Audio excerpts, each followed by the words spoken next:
Constitution. And in terms of Second Amendment, we've made a lot of progress on this since I've been governor. I did sign legislation making Florida, joining now a majority of the 50 states for constitutional carry. You shouldn't need a permission slip to be able to exercise your rights. We also eliminated the ability for local governments to infringe on Second Amendment rights during a so-called state of emergency.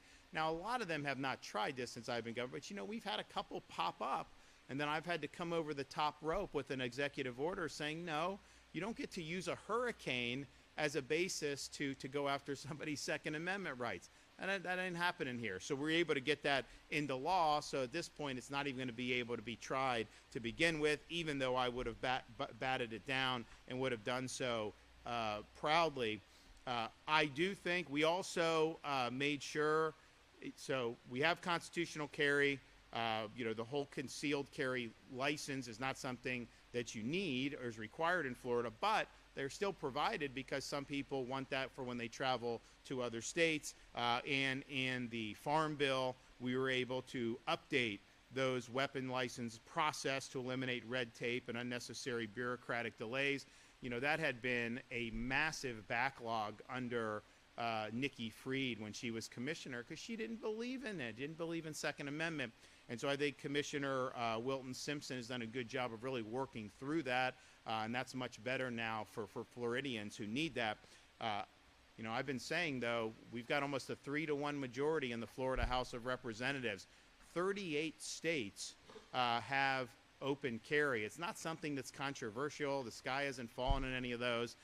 Why not pass that out of the Florida House of Representatives? And I've said for years that that'd be something that I would sign. Doesn't seem to get off the ground, even with all those Republicans all running, saying their Second Amendment, all banging their chests in the primaries, then get up to Tallahassee and not follow through. So I think they should just follow through, and I think they should do what they promised the voters they would do. But that brings us here today. So today, I'm proud to announce the beginning of our Second Amendment sales tax holiday, which will be no tax, no sales tax on the retail sale of firearms, ammunition, accoutrements, as well as items used for fishing or camping and other items used for hunting. And that is a big deal for a lot of people. This year's sales tax holiday will run from today, September 8th, until the end of the year, December 31st. And so this covers a lot of ground. As I mentioned, it covers ammunition. It covers bows and crossbows, as well as accessories. It covers firearms, including pistols, rifles, shotguns. It includes firearm accessories, holsters, grips, sights, stocks, cleaning kits, you name it, it's included. It also allows Floridians to save on supplies needed for other sportsman activities like camping and fishing. And it covers items, and there's usually a dollar limit to this as they go, but camping lanterns and flashlights, stoves, hammocks, change, sleeping bags, tents, bait and tackle, tackle bags and boxes, rod and reels. And so some of those, as I said, will have a limit to where you're tax-free, as the legislature did, but nevertheless, it allows you to save money. So you can find the full list of tax-free items online at floridarevenue.com/huntfishcamp. floridarevenue.com/huntfishcamp. And if you purchase guns or ammo during our Second Amendment holiday, we are inviting you to exercise your rights at one of FWC's public shooting sports ranges. So in addition to several of our state shooting sports ranges that are already free year-round, we are also announcing today that during this sales tax holiday, we will further commemorate our constitutional rights as we approach the 250th anniversary of our nation's founding by providing half-price range passes for various public ranges across the state. The dates and locations include Sunday, October 12th, Columbus Day, all ranges, all public ranges in Florida. Saturday, October 25th, and Saturday, December 6th, at the Lakeland Range and at the Panama City Beach Range. Saturday, November 22nd, and Saturday, December 20th, at the shooting range in St. Cloud and the Palm Beach County Shooting Sports Complex in West Palm Beach.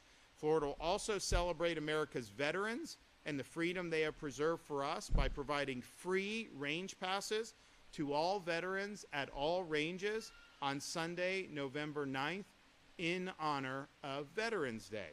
Finally, over the past 2 years, we've reduced the cost of our hunting and fishing licenses through promotions.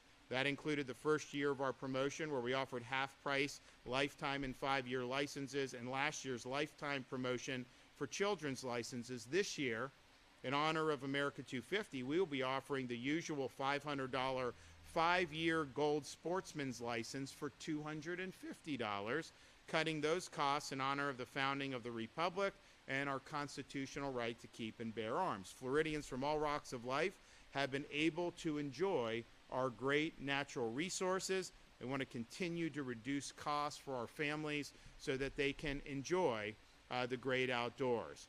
I want to thank everybody that's been involved.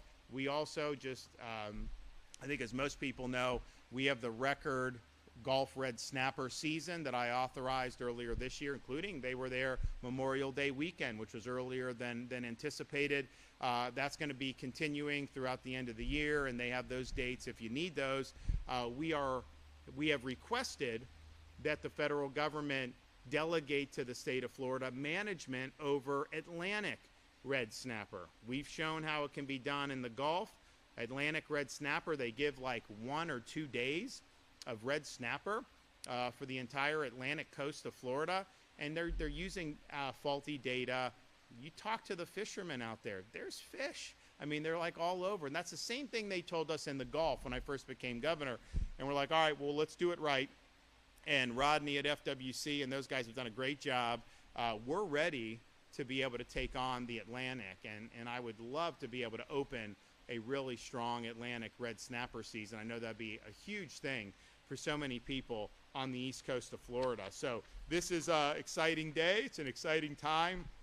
I know there's going to be some of our residents that are probably going to save a pretty good chunk of change here, knowing how they stock up on some of this stuff. So enjoy it, and we're going to continue to work hard to support taxpayers. So we're going to bring up some of our speakers now. So I think a lot of people in Tampa know our Lieutenant Governor, Jay Collins. He was a senator from nearby in a different part of Hillsborough County and did a great job in the Florida Senate. Really was actually the constitutional carry was his bill in the Florida Senate. Got a great record on the Second Amendment. Also was the guy, he spearheaded our legislation that banned the purchase of farmland and other critical land by the Chinese Communist Party. We were the first, or one of the first states to do that. Now they're looking at doing that nationally, and then Senator Collins, now Lieutenant Governor Collins, was really leading the way on that. And then he's been really strong on school choice and really strong on law and order. And we take it for granted sometimes in Florida, but we are a law and order state. There are a lot of things that happen in other parts of this country that aren't permitted to happen here. And I remember, and I've mentioned this before, but there was a theft ring that CNN somehow interviewed like a year ago. They would steal all this stuff in New York City, but then when they'd get the proceeds, they would come down to Florida and they would hang out and they would do stuff here, and then they go back to New York and steal more. And the reporter's like, well, if you're going to spend it in Florida, why do you go back up to New York? Why don't you just stay in Florida?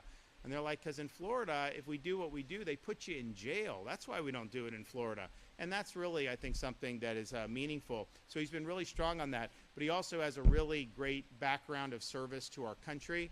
He was a Green Beret for 23 years in the U.S. Army, and did a lot of deployments. He was in elite special forces. But one of the things that happened was he got injured throughout his service, and he eventually lost one of his legs. And I think he had served for like 18 years at that time. So most people would just take a medical retirement, but he believed in the mission. He believed in doing the job. So he became the first person in the history of the U.S. Army to re-qualify for special forces with a prosthetic leg. And you got to go through the same training that you had to do before. And so it was really remarkable that he was able to do that. And he's got a great military career. But then even taking those skills as a civilian He is an operations officer, was, for a disaster response charity. And so when we have storms, he's down there immediately feeding cops, first responders, displaced residents, very quick, great operational tempo. And then even more recently, when we had Floridians stranded in Israel when the Iran-Israel conflict broke out, we had a lot of people very frantic, wanting their loved ones to get a pathway home, and we just do what we do. I authorized emergency rescues. We were able to get thousands of people out of Israel and to safety, and eventually fly most of them back here to the free state of Florida. And it's great, and I'm proud of doing it, but I just signed the order and kind of gave the direction.